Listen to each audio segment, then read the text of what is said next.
What's going on, OpTC Fam? Hey, long time no see. Last time I saw you guys was on a toy review video back in October. I've done a lot of work and like my day job work. I've done a lot of moving and packing and unpacking here at my new place. Finally got a garage and a spare bedroom that I can set something up in, which leads me to this project that I'm working on now. Death Star light panel shelves. You see them all the time. Some people got them on just propped up against their wall or mounted and stuff like that. Me, I'm gonna mount them within the shelf. Here I have the IKEA Billy bookcase that is 31.5 inches wide. Can't see it. It is 79.5 inches tall and it is 11 inches deep. And to do all of this stuff, I needed a few extra tools that I had sold a long time ago. I had tools. You don't need these tools. You can use hand tools, whatever is available. But what I have is a jigsaw, a sander. I have a drill somewhere that I'm going to use this 3-inch hole saw for, sandpaper, measuring tape, clamps, music, energy drinks, and most importantly, the Death Star plans. You're definitely going to need some plans. I'm going to share these with you. I drew them up myself. I looked all over the internet to see what I can find that would suit me. Now, I drafted these up specifically for this Billy bookcase. You can use these. I'll try to upload a PDF or something like that. Maybe you can screenshot them if they're clear enough. This is for the top. This is for the bottom. All right. Oh, one other thing you'll need, which is really helpful, a T-square. Definitely have to buy this one. The most important thing you'll need out of all of this stuff, wood. So I have two 4-foot by 8-foot 1/4-inch pieces of plywood, and then I have these 1x2 strips to make the frame. These don't have to be perfect, neither does a plywood, but the smoother it is, the better the result should be, the less sanding you have to do. It'll really just be to take off the edges, if any, on the pills, the holes that I'm going to be making. All right, so without further ado, I'm going to go ahead and mark all my spots on this wood, and then we'll get to cutting. So according to the plans, right, the shelf on the outer edges is 31.5. The inner part of the shelf is 30 inches because these are 3/4 of an inch on the outside. And so what I decided to do is mark my first set of pill holes. So this is going to be the 5-inch pills that are on the top portion of the shelf. So they're going to be 3 inches, and then 2 inches down. You drill your other one, and that should make 5 inches right here. We're starting also at the top of the shelf is another 3/4 of an inch. So 3/4 of an inch plus 2 inches down, that's where we're starting the pill. So from here to here is 5 inches. And then they'll be 3 inches wide. And then the gap in between them should be 2 inches. And then that'll give me plenty of room to put LED lights when I'm all done with this. We'll get into the whole LED lights and stuff like that when we're closer to that part of the project. I do gotta say that T-square really saved my life measuring all these drill points, because I had a different straight edge before and it was crooked.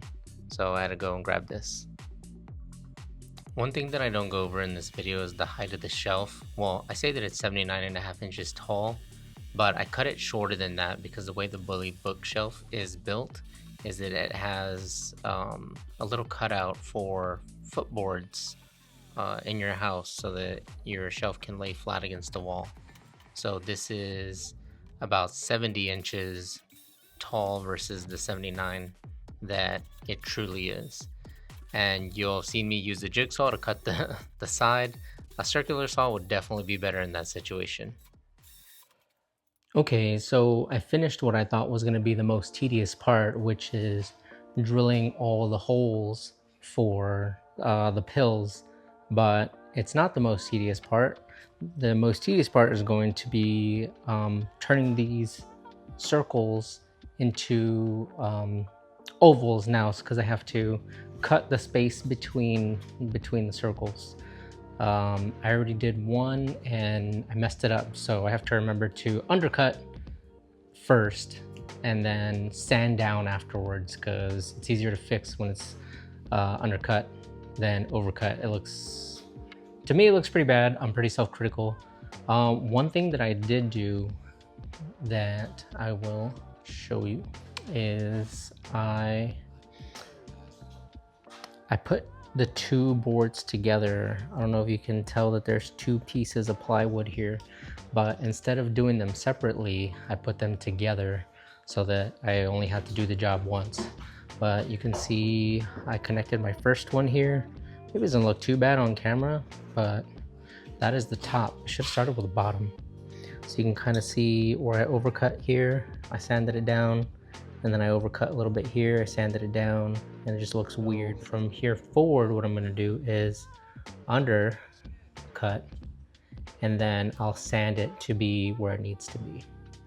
And I have to do that for all of these.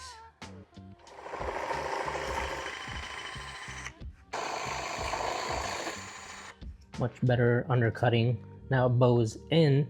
Now I can sand it to where it needs to be. All right, so I finished the first long pill. You can see how bad it is here. My undercut, it's better than overcut. Overcut here, and it was the same on this side. And all I did was hand sand it, and I was able to get it even as possible, where you can't even tell.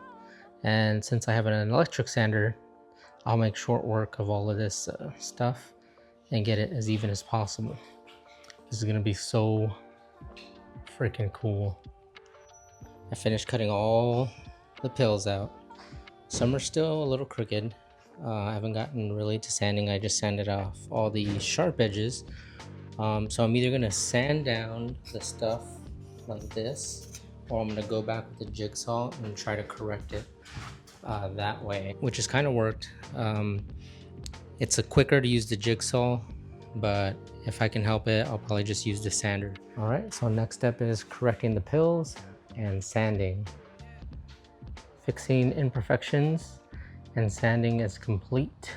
Some imperfections remain, but I can barely tell, and if I can barely tell, that's a good thing, because I'm a perfectionist and I can't stand to see flaws. There are a few, well, two glaring ones. I think one at the top, the very first one that we went over earlier, and honestly I have to look for it. It's that one. Now I'm going to take them apart, and they should look exactly the same.